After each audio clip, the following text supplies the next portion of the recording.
Voilà, bonjour à toutes et à tous, et merci déjà pour votre participation à notre webinaire. Désolé encore pour les petits contretemps techniques. Donc là, normalement, on devrait être bon pour la suite. On est en train de récupérer encore quelques personnes, mais ça devrait maintenant aller. Donc voilà, je vous remercie pour votre présence. Et donc aujourd'hui, le sujet au fait de ce webinaire est effectivement la sécurisation au fait de l'IA en entreprise, qui est aujourd'hui un sujet assez chaud pour passablement d'entreprises, en tout cas par ici et je pense de manière globale au niveau mondial. Et pour cela, au fait, aujourd'hui, on organise ce webinaire avec notre partenaire Varonis, qui effectivement a récemment fait l'acquisition d'une solution qui permet de faire, au fait, cette partie de gouvernance d'IA. Donc, je ne vais pas m'étendre trop sur le sujet pour pas non plus spoiler des informations que que Marvin, au fait, va vous donner tout à l'heure. Donc, ce que je vous propose, au fait, c'est sans plus attendre de passer, on va dire, au cœur de la présentation avec Marvin Luz de Varonis, qui va nous donner les quelques informations importantes sur ce thème. Voilà, Marvin, je te passe la main. Merci Nelson. Eh bien, bonjour à toutes et à tous. Alors, d'une part, je vous présente également toutes nos excuses pour ce délai. On a été trahi par la technique, ça arrive, mais on va se rattraper.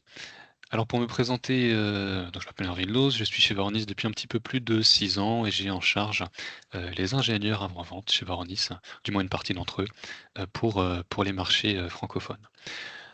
Alors, ce que je me propose de vous présenter aujourd'hui, on va prendre alors je sais que dans l'assistance, il y a un certain nombre de personnes qui nous connaissent déjà. Il y a peut-être quelques personnes qui ne nous connaissent pas encore ou du moins de très loin.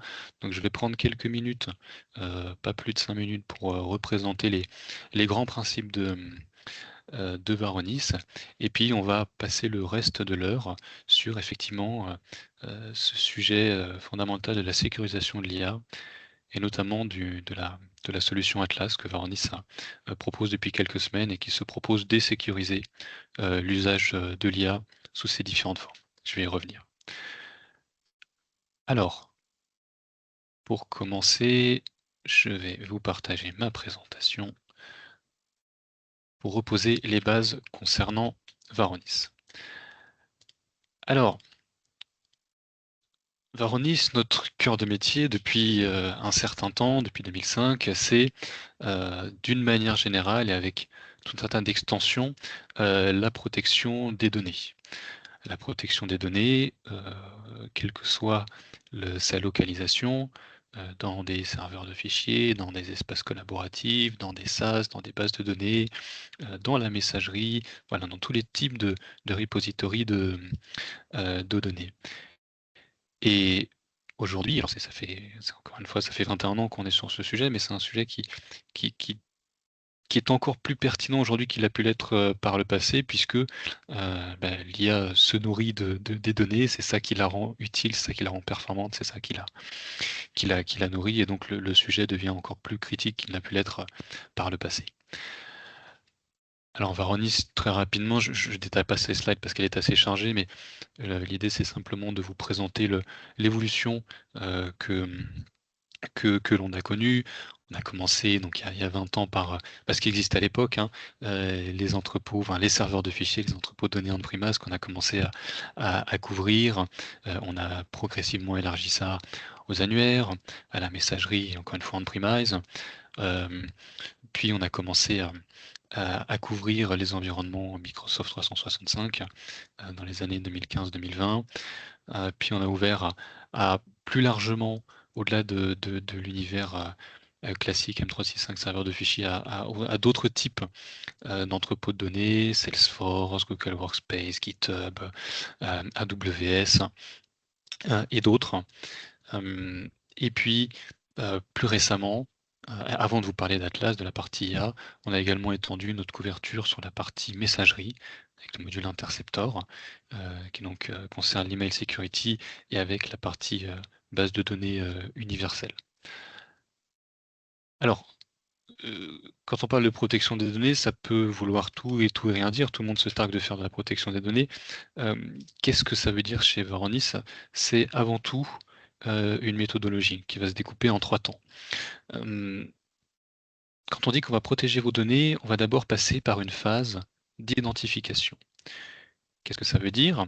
Ça veut dire que déjà, la plateforme Varonis va scanner l'ensemble de vos environnements pour détecter, pour discriminer la nature des données.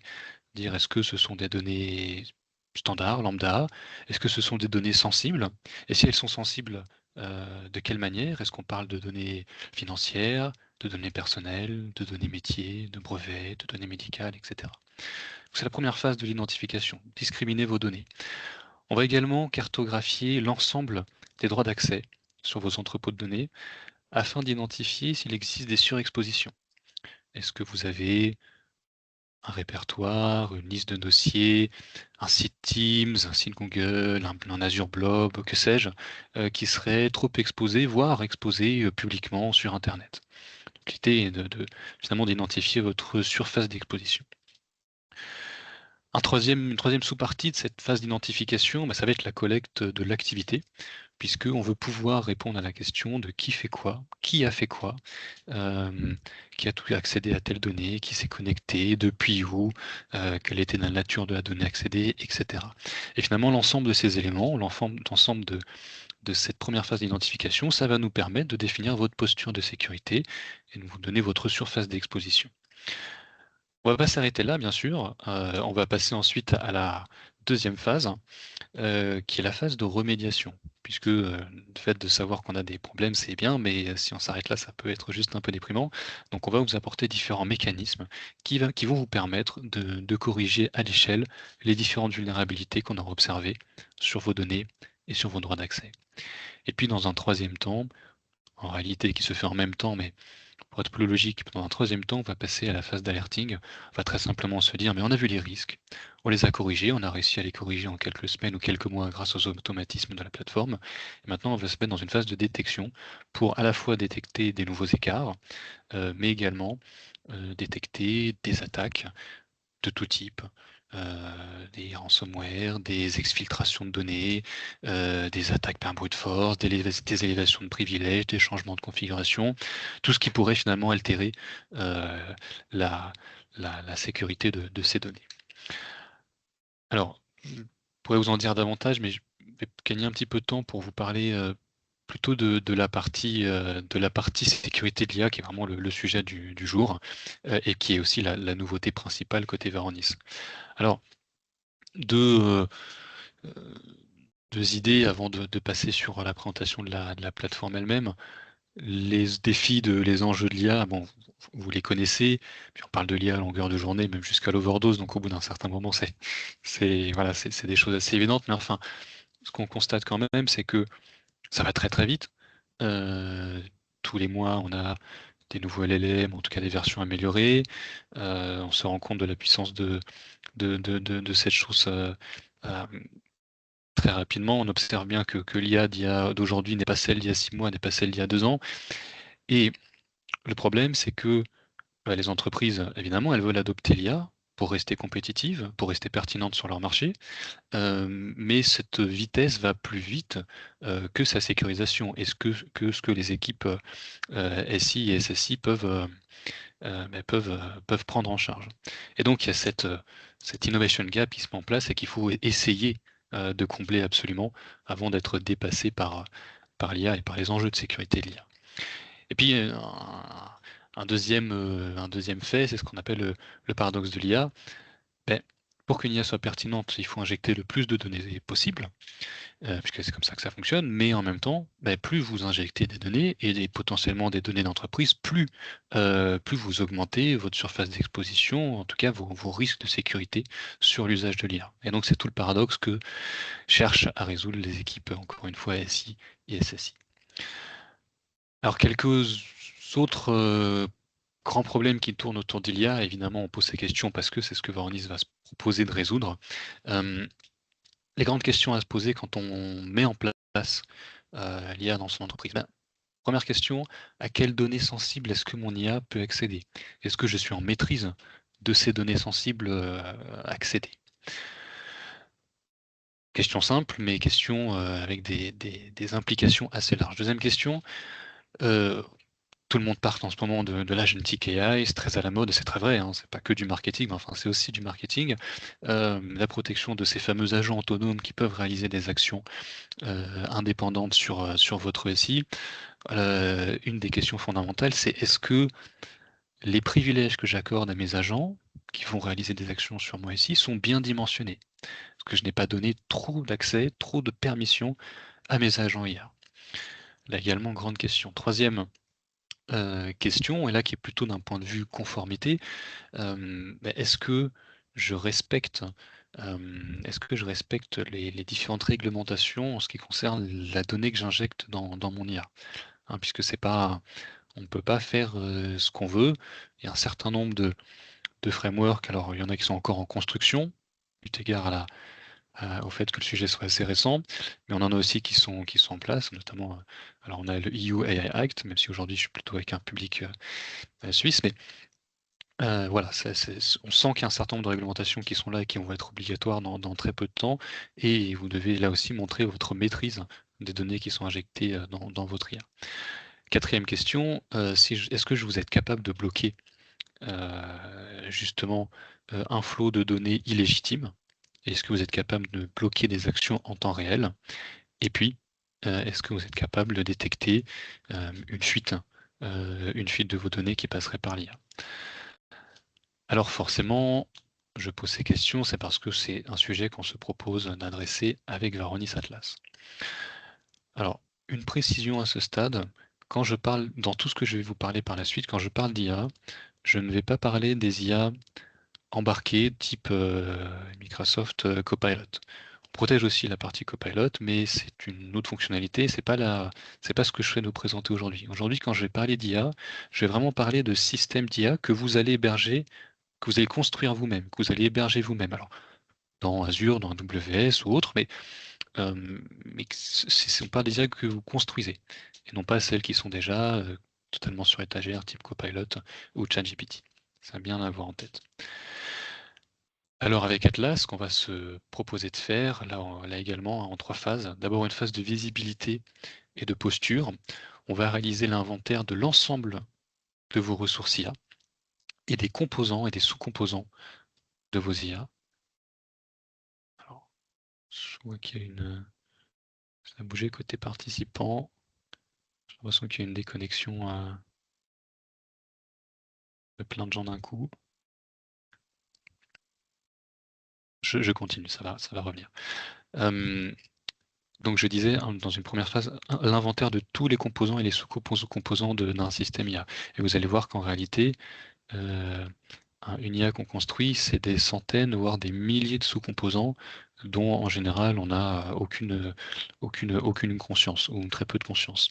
Donc la plateforme va se proposer d'inventorier tout ça.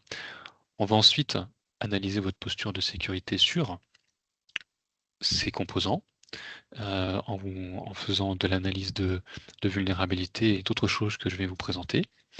Et on va également être capable de faire du pen testing. L'idée, là, est de savoir où est-ce que vous en êtes, quel est votre niveau de maturité, et de tester la robustesse des systèmes que vous construisez.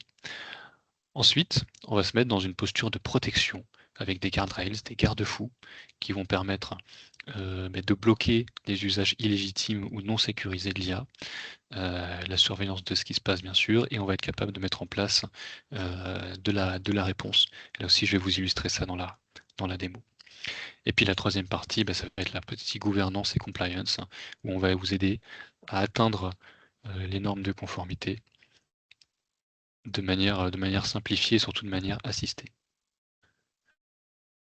Alors, je ne sais pas ce qui s'est passé sur le team, mais je vois qu'il y a une grosse coupure d'un coup, mais les gens reviennent progressivement. On est quasiment au niveau de tout à l'heure. Ouais, c'est tout bon, c'est tout bon. C'est tout bon? Allez, impeccable. Alors, bon, là c'est la planche où on résume les plateformes, les LLM qu'on couvre à date. Donc c'est la grande majorité de ce qui existe sur le marché.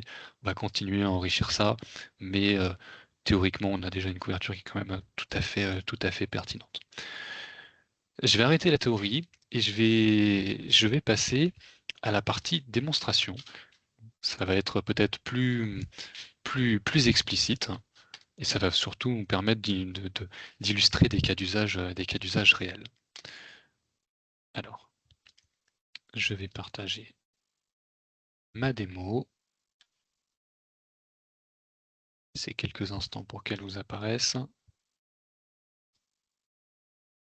OK.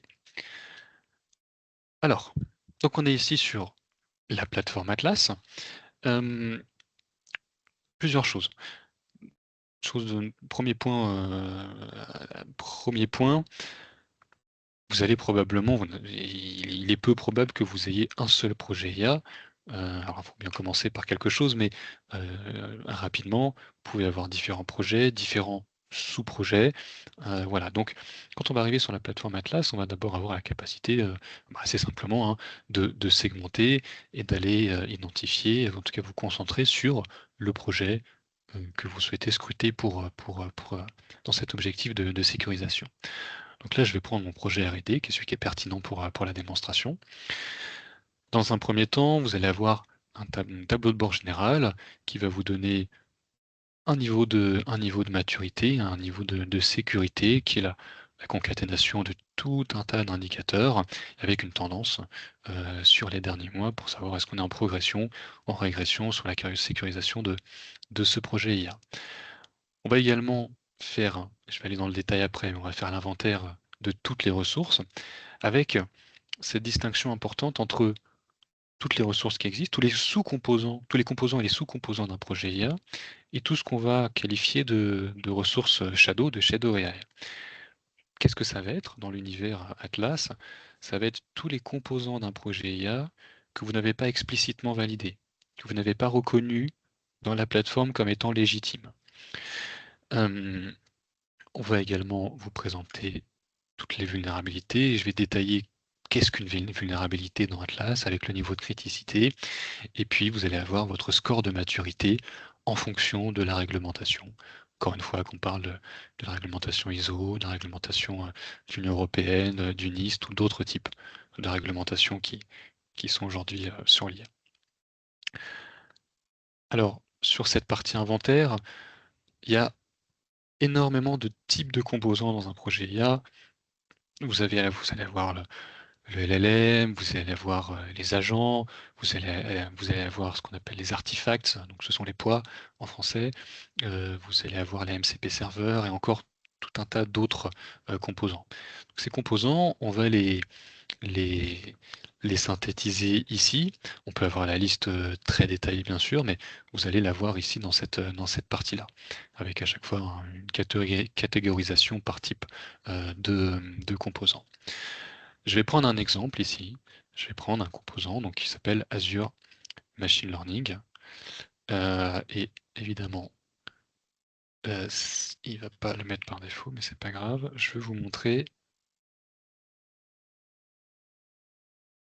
Je vais vous montrer un exemple de composant et vous montrer comment est-ce qu'on l'illustre. Comment est-ce qu'on l'analyse plus exactement. Je vais prendre.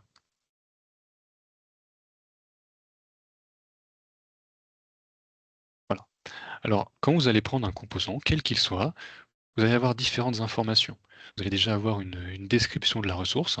Alors c'est tout bête, hein, mais on est à une époque où il y a énormément de nouveaux termes, de nouveaux concepts, et ça peut être intéressant des fois de se rafraîchir la mémoire sur à quoi sert exactement tel item dans mon projet IA. Donc on va avoir une description de l'événement, de l'élément, pardon, on va avoir différentes propriétés, à quoi appartient ce composant, dans quel projet est-ce qu'il est utilisé, est-ce qu'il a été approuvé, et d'autres informations. Et puis, on va avoir une vision qui est assez intéressante, qui est le relationship graph, qui va vous permettre de comprendre la relation entre différents composants. Alors là, dans mon exemple, c'est une chaîne, ça n'est pas toujours une chaîne, alors, ça peut être plutôt en arbre. Et là, ce qui est intéressant, donc j'ai différents composants, bon bah soit, c'est pas de problème particulier, mais je constate que sur ma chaîne, en bout de chaîne, bah, j'ai un élément qui a un problème, une vulnérabilité. Donc, je vais regarder cette vulnérabilité, ça va me donner un exemple de ce que Atlas analyse. Donc, je vois que j'ai ici une mauvaise configuration. Je vais cliquer dessus et je vois que j'ai un problème de public access. Je vais pouvoir cliquer dessus pour avoir un petit peu plus d'éléments. Et qu'est-ce que Atlas nous raconte? Atlas nous dit, mais voilà, j'ai un mécanisme IA qui traite de la donnée et en bout de chaîne, il dépose les données synthèse, si je peux dire, dans un blob. Mais il s'avère que ce blob, il est en accès public, donc potentiellement accessible depuis Internet, ce qui constitue donc évidemment un problème de sécurité majeur. Donc, un exemple tout simple de mauvaise configuration qu'on va pouvoir identifier dans un projet IA et que vous allez pouvoir corriger rapidement puisque vous l'aurez identifié par ce biais. Alors pour rester sur cette notion de vulnérabilité qui est une des parties les plus intéressantes à mon sens sur la plateforme, je vais vous montrer les différents problèmes qu'on va pouvoir identifier. Donc là, je suis sur mon tableau de bord AI SPM, donc AI Security Posture Management, et je vais aller dans mon onglet Issues, et vous allez voir ici déjà les types de problèmes, les types de vulnérabilités qu'on va identifier. On va identifier les CVE, on va identifier les problèmes de configuration, on va identifier des vulnérabilités dans les modèles, on va identifier l'usage de données sensibles, on va également identifier les problèmes autour des agents.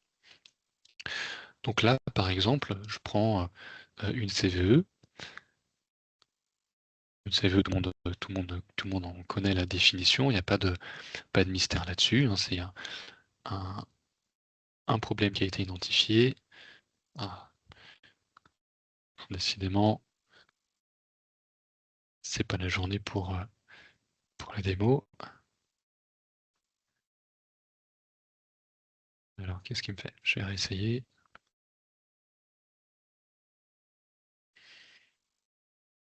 Ça veut pas. Bon, on va prendre une autre.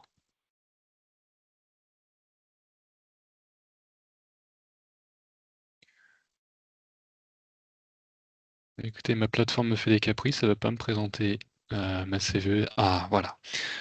Donc, on va avoir une explication de la CVE, quel est son problème, quel est le risque de sécurité qui est associé. On va retrouver les différents scores de sévérité, hein, tels que vous les connaissez déjà, le score de sévérité, le score d'exploitabilité, le score d'impact, les sources. Donc voilà, pour valider un petit peu cette découverte. Et puis, on va avoir après l'explication très concrète de comment est-ce que cette CVE peut être exploitée, qu'est-ce qui se passe, quel est le schéma d'attaque, etc. Donc là, pour les équipes sécurité, les opérationnels, ça peut être intéressant, mais on va encore une fois pas s'arrêter à la phase d'identification. On va également avoir une partie remédiation. Vous allez pouvoir immédiatement faire si vous voulez, des pull requests pour mettre à jour le LLM ou le code qui est à risque. Donc vous voyez finalement, c'est assez simple et assez complet, puisque vous avez une description qui est assez exhaustive des vulnérabilités. Vous pouvez comprendre le schéma d'exploitation et vous pouvez remédier, j'ai envie de dire, dans l'instant, le problème identifié. Donc ça, c'est un exemple. On va également identifier, je vais prendre un autre exemple, l'exemple de la donnée sensible. Atlas va identifier est-ce qu'il y a des données sensibles qui sont utilisées, si vous voulez, comme source, qui sont injectées dans certains modèles pour leur apprentissage. Ça ne veut pas dire que c'est pas bien, parce que ça peut être légitime, ça peut être souhaité, mais il faut quand même que vous puissiez contrôler les données et la nature des données qui sont injectées dans ces IA. Donc là, par exemple, j'ai ce excusez-moi, ce problème, cet issue, je vais réussir à trouver mon mot, qui nous dit, mais voilà, j'ai des données personnelles, hein, personally identifiable information, et des secrets, typiquement des passwords, qui sont utilisés dans tel projet. Là, j'ai un exemple. Voilà. Est-ce que c'est normal? Est-ce que je veux remédier ce risque? Est-ce que je veux l'ignorer? Est-ce que je veux l'assigner à quelqu'un dans l'équipe? Est-ce que je veux créer un incident sur un ITSM? Voilà. Et puis, un autre type de vulnérabilité qu'on va identifier et qui est absolument fondamental, c'est les problèmes autour des agents. Donc, je vais prendre, je vais aller chercher un exemple que j'aime bien. Donc, ici, j'ai un agent. Donc, encore une fois, un agent, c'est un composant qui va être capable de réaliser des actions autonomes sur votre environnement à partir d'instructions, certes, mais de manière autonome. Là, j'ai un agent qui est censé résoudre des problèmes de maths. Bon, pourquoi pas? Et donc, il a différentes fonctions, il peut additionner, multiplier, diviser. Ok, très bien. Mais Atlas a identifié que j'avais un problème sur cet agent, une menace. Je vais cliquer ici, et je vois que j'ai un problème d'excessive agency. Alors c'est un terme que vous connaissez probablement déjà, ou en tout cas dont vous allez entendre parler assez souvent, c'est ce fameux problème de privilège où un agent est censé réaliser certaines tâches, là en l'occurrence faire des opérations mathématiques, mais il a le droit de faire des choses qui sont largement supérieures à sa mission. Et là, ici, la plateforme l'explique très bien, il dit, voilà, euh, euh, normalement, cet agent, il est censé résoudre des problèmes de maths, mais il s'avère que il a aussi la fonction d'envoyer des emails. Pourquoi? C'est pas logique, il y a pas de, a priori, il n'y a pas de, sens, il n'y a pas de raison valable à avoir cette fonctionnalité-là, quand même une fonction, enfin un privilège assez élevé. Et donc Atlas va le détecter, va vous le remonter, et donc va vous préconiser de réduire les privilèges qui sont associés à cet agent pour être uniquement sur sa mission. Bon là c'est un exemple assez peut-être assez banal, la sévérité n'est peut-être pas extrême, mais quand vous allez avoir des agents qui vont être en relation avec des bases de données, par exemple, et que, au lieu d'avoir un droit uniquement de lecture de vos bases de données, l'agent il va avoir, par erreur de configuration, un droit de modification du schéma, des tables ou de, ou de suppression. Voilà, les impacts sont tout de suite beaucoup plus importants. Et encore une fois, ça je pense que j'espère que vous en êtes déjà convaincu, ce travail d'analyse sur la masse d'informations, elle est humainement impossible, à moins d'avoir 200 personnes qui font ça toute la journée. Mais voilà, il y a nécessairement besoin d'un outil pour aller. Et puis en plus, c'est quelque chose qui est vivant. Hein, votre système IA, il va continuer, il va être construit au fur et à mesure des semaines, des mois. Donc, puis il y a des nouvelles vulnérabilités qui vont apparaître, des nouvelles CVE. Donc, il y a nécessairement besoin d'un monitoring qui soit le plus automatisé possible. Alors je suis désolé, je vais un petit peu vite, vite égard au temps qui nous reste et malheureusement au retard qu'on a pris au début. Si vous souhaitez une démonstration plus poussée, avec un peu plus de temps, n'hésitez pas à contacter les équipes eSecure ou les équipes Varonis pour qu'on fasse une démo sur mesure. Alors si vous m'avez bien suivi à ce stade, on a obtenu la visibilité, on a inventorié tous vos assets, IA, on a obtenu une analyse de ces assets. Maintenant, on va passer à une phase de protection en temps réel. Et là, on va être, pardon, je voulais vous montrer, c'est ici, je voulais vous montrer la partie pentest. La plateforme Varonis va être Atlas Varonis va être capable de, si vous voulez, de faire des pentests sur vos agents IA. Alors on a différentes politiques, différents types de pentests, mais très grossièrement, ce qu'on va essayer de faire, c'est de voir si on réussit à prendre le contrôle de l'IA, tout simplement. Et avec des prompts un petit peu sophistiqués, avec des termes et un enchaînement de queries bien spécifiques pour voir si on réussit à détourner l'agent de sa fonction initiale. Et forcément, si on y arrive, c'est que votre système n'est pas assez robuste et donc qu'il faut travailler là-dessus.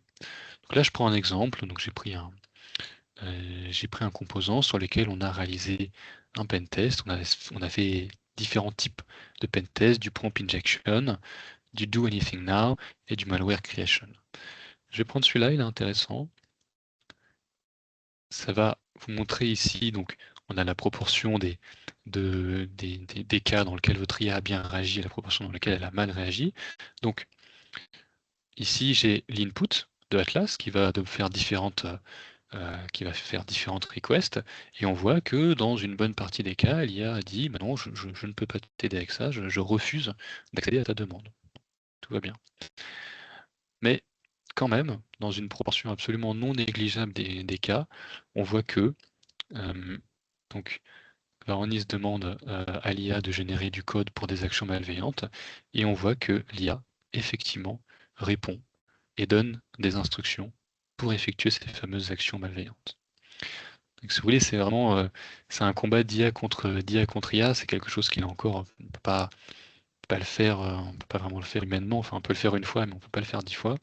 Nous, on va pouvoir automatiser cette tâche et le faire sur l'ensemble de vos ressources. Et j'ai envie de dire, là où peut-être vous pourriez passer plusieurs milliers, plusieurs dizaines de milliers d'euros pour faire ces pentests par des sociétés spécialisées, ici on va pouvoir faire ça de manière automatique, régulière et exhaustive.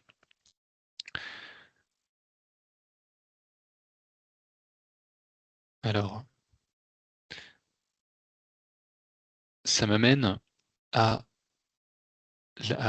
toujours sur cette partie protection en temps réel. Alors les pentests, c'est peut-être pas exactement de la protection en temps réel, mais on va dire que c'est de la protection dynamique puisqu'on fait des pentests réguliers. Maintenant, une fois qu'on a fait tout ça, théoriquement, on a éprouvé vos systèmes, vous avez pu les sécuriser, autant que faire se peut, mais on ne peut pas s'arrêter là, on a quand même besoin d'une protection en temps réel parce que les choses évoluent, encore une fois, les choses sont dynamiques, et donc vous avez besoin de savoir est-ce que j'ai pas des attaques malgré tout qui réussissent à contourner toutes les mesures que j'aurais mis en place. Alors là, c'est cette fameuse partie Runtime Protection. Alors je vais changer de projet parce que dans ma démo, j'ai plus d'exemples sur les 90 jours. Voilà, là j'ai des exemples. La plateforme, au-delà de cette partie visibilité, elle va être capable d'intercepter des prompts malveillants ou de l'extraction de données sensibles. Elle va être capable soit de bloquer ces prompts, de dire bah non. Je prends un exemple aussi bateau. Vous avez un employé ou quelqu'un qui demande à votre IA d'entreprise, à votre IA fait main, de lui donner, je sais pas, des numéros de sécurité sociale par exemple. Et bien là-dessus, soit vous allez vous mettre en mode blocage, donc Atlas va détecter cette requête qui est une requête qui n'est pas légitime, et va dire maintenant je ne laisse pas cette requête aller jusqu'à mon IA, soit on va pas bloquer mais on va tronquer.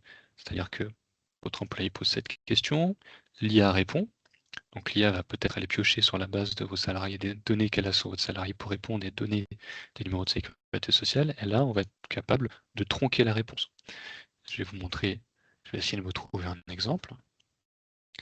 J'en cherchais un tout à l'heure qui me semblait pas mal. Voilà. Là, j'ai un employé qui me dit, mais voilà, donne-moi 10 numéros de compte bancaire. Alors 10 faux numéros de compte bancaire, mais c'est pour l'exemple de la plateforme. Et on voit que spontanément, l'IA allait répondre et allait donner 10 numéros de compte bancaire. Donc ça, si vous avez déclenché la politique qui convient, Atlas va considérer que ça, c'est un type de prompt qui ne peut pas passer, qu'on refuse. Et donc, on va pouvoir tronquer la réponse et masquer ces données sensibles. Alors là, c'est sur un exemple de compte bancaire, mais on peut imaginer à peu près tout et n'importe quoi. Il suffit de mettre en place la bonne politique côté Atlas pour faire cette protection dynamique, cette protection en temps réel. Et je vais vous montrer quelques exemples. On a beaucoup des exemples de choses qu'on peut bloquer ou tronquer, encore une fois. On peut bloquer de l'injection de code, on peut bloquer de la fuite de code, des URL malicieuses, du contenu à caractère sexuel, des données personnelles, un PII, du jailbreak, des sujets des sujets un petit peu sensibles d'un point de vue éthique. Voilà, et on peut créer d'autres règles également. Et on peut également, on a une règle qui est assez intéressante, qui est ce qu'on appelle LLM as a judge. Donc là, vous ne donnez pas d'instruction particulière à la classe, mais vous laissez finalement l'IA juger l'IA. C'est-à-dire que notre IA va analyser sans condition particulière, juste avec sa propre intelligence, si je peux dire, l'intention du prompt, et déterminer si c'est un prompt qui est convenable, qui est éthique, qui est légitime ou pas. Donc on a vraiment beaucoup de personnalisation là-dessus, et donc je pense une capacité de protection qui est quand même assez poussée, assez intéressante. Donc à ce stade, vous avez fait l'inventaire, vous avez observé les vulnérabilités, vous avez corrigé la majorité des vulnérabilités, vous avez activé la protection en temps réel pour être sûr que malgré tout ça, on n'ait pas une attaque ou en tout cas une intention malveillante qui réussisse à être transmise à l'IA. On va voir notre dernière partie, la partie compliance, où là, on va vous assister, même faire, j'ai envie de dire, 80% du travail dans cette partie conformité. Donc, dans la plateforme, on va retrouver, il faut que je me remette sur mon projet initial, j'ai oublié, R&D, voilà. Vous allez retrouver les différents frameworks, différentes réglementations, tout simplement qui existent aujourd'hui. Et si vous voulez, Atlas compile toutes les exigences qui sont contenues dans ces réglementations. Et donc ici, je vais prendre cet exemple, je sais qu'il est bien. On va retrouver les différents points de contrôle, les différents points d'exigence de la réglementation. Et pour chacune de ces exigences, deux choses. Alors d'une part, il y a une partie manuscrite que la plateforme ne peut pas faire parce que c'est vous qui devez donner vos inputs, mais vous allez pouvoir les donner ici. Ça va nous permettre de générer après coup un rapport. Et puis, pour d'autres types d'exigences, c'est la plateforme qui va calculer par elle-même en disant, ben voilà, est-ce que mon projet IA atteint telle exigence? Oui, non. Je le renseigne dans le rapport. Et à la fin, ça va nous donner, où est-ce qu'il est mon exemple? Ça va nous donner un rapport de ce type. Hop.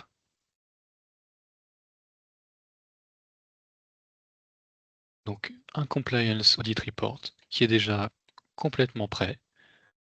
Vous avez simplement donné quelques inputs dans la partie que je vous ai donnée précédemment, mais tout est formaté, tout est prêt à l'emploi, et vous allez retrouver à chaque fois ici finalement votre statut par rapport à chacune de ces exigences. Et ce document, c'est un document bien sûr qui va pouvoir vous aider en interne par rapport à vos différentes procédures ou vos politiques en place, mais c'est aussi et surtout un document que vous allez pouvoir opposer au régulateur en cas d'audit ou si vous prétendez à une certification particulière. Donc là encore, je pense qu'on est sur quelque chose qui permet de gagner quand même un temps assez dingue. D'ailleurs, j'ai oublié, je voulais vous montrer quelque chose. Toujours sur cette partie génération de rapports. C'est pas ce qu'il y a de plus sexy, hein, mais c'est quand même quelque chose qui est assez précieux. Je reviens un tout petit instant et je terminerai là-dessus sur la partie pentest. Là aussi, hein, au-delà du fait que que Atlas réalise automatiquement des pentests sur vos IA, on va pouvoir générer des rapports de pentesting. Là aussi, avec tout déjà fait, déjà prêt à l'emploi. Vous allez pouvoir, où est-ce qu'il est, voilà, présenter votre niveau de maturité, un RSSI, un DSI, un COMEX, un régulateur, un responsable conformité ou un responsable des risques ou qui que ce soit d'autre. Donc là aussi un gain de temps et également de moyens monétaires assez important.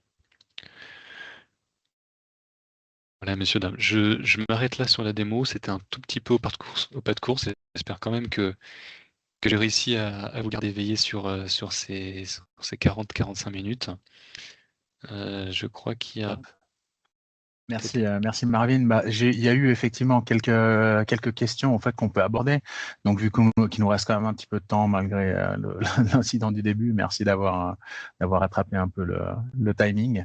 Donc on a une première question en fait, c'est comment traiter cette masse d'informations. On a déjà 25 outils pour gérer les alertes de sécurité et les vulnérabilités, et personne ne lit les rapports et ne traite les vulnérabilités. Et puis après, il y a une deuxième partie qui dit est-ce que vous détectez le shadow IT? Ça, c'est une bonne chose. Tout à fait. Alors, comment traiter la masse d'informations? Bon, c'est un problème qui est assez récurrent, hein, on veut faire de la sécurité, mais il y a plein d'outils et il n'y a pas autant de personnes que d'outils. Donc, je comprends la nature de la question. J'ai envie de vous dire, l'idée, hein, là, effectivement, c'est une première présentation, il y a beaucoup d'informations, mais l'idée, c'est quand même de gagner le plus de temps possible et d'automatiser les choses. Parce que ici, quand on va détecter les vulnérabilités, comme je vous ai montré, on ne va pas faire que les détecter, on va montrer les capacités de remédiation et de remédiation qui sont embarquées dans la plateforme. Donc l'idée, il faut le faire, bien sûr, ça prend du temps, ça nécessite de passer du temps dessus, ça on n'y coupera pas. Vous allez quand même avoir la capacité de remédier beaucoup plus vite que ça ne pourrait être fait manuellement, ces choses-là. Et puis, la partie plutôt gestion des alertes, donc la partie, on va dire, dynamique de la chose, là, c'est l'idée de la protection en temps réel, hein, c'est de bloquer directement. Et donc là, vous n'avez plus nécessairement à regarder, vous n'êtes plus en phase d'analyse finalement, c'est la plateforme qui analyse et c'est la plateforme qui bloque. Donc la tâche qui vous incombe, c'est de dire qu'est-ce que je veux bloquer. Et une fois que vous avez décidé ça, c'est la plateforme qui bosse. Donc, est-ce que c'est anodin? Non, il faut nécessairement passer du temps comme sur toute plateforme, mais l'idée c'est quand même de gagner le plus de temps possible. Et la génération des rapports, j'ai envie de vous dire, si vous les générez à la main, ça va prendre 100 fois plus de temps que si on les fait générer par la plateforme. Alors, est-ce que des gens les lisent à la fin? Ça, effectivement, c'est une autre question, mais au moins les éléments sont sur la table. Donc c'est vrai qu'au début, on peut avoir un peu plus finalement d'événements, mais au fur et à mesure, au fait qu'on traite les différentes choses, après, ça passe plus dans du run, quoi. C'est ça ce que tu dis, Marvin, c'est ça, hein? C'est ça, il y a la partie paramétrage, après on est sur du run, et puis vous avez les équipes Secure et Varonis pour, encore une fois, hein, l'idée c'est pas de vous laisser tout seul avec une plateforme qui est très riche, mais c'est de nous accompagner dans son usage, et de vous dire, pour vous, qu'est-ce qui est intéressant. Puis il y avait cette deuxième partie de Shadow AI. Est-ce que la plateforme détecte le Shadow, toute la partie Shadow, hein? Oui, absolument. Alors, après Shadow AI, il y a plusieurs définitions, mais deux points, comme je le disais un tout petit peu plus tôt dans la présentation, tout ce qui est ressources présentes mais non identifiées, nous on va les détecter puisqu'on va se connecter. C'est vrai que je n'ai pas présenté la partie configuration pour gagner un peu de temps, mais on va se connecter grossièrement à votre cloud et on va regarder tout ce qu'il y a. Bête et méchant. Donc tout ce qui est composants Shadow, on va les identifier, on va les restituer ici.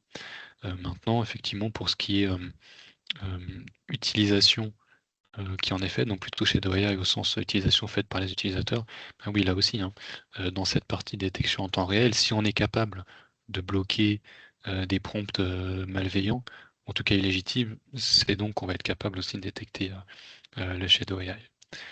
Et encore une fois, hein, comme je l'ai dit à un moment dans la présentation, mais il y a eu des codes et des décos sur les deux Teams, donc vous avez pu le louper, mais pour tout ce qui va être IA plutôt de type copilote au sens large, on va aussi le couvrir. Alors pas dans cette plateforme, mais on va aussi le couvrir.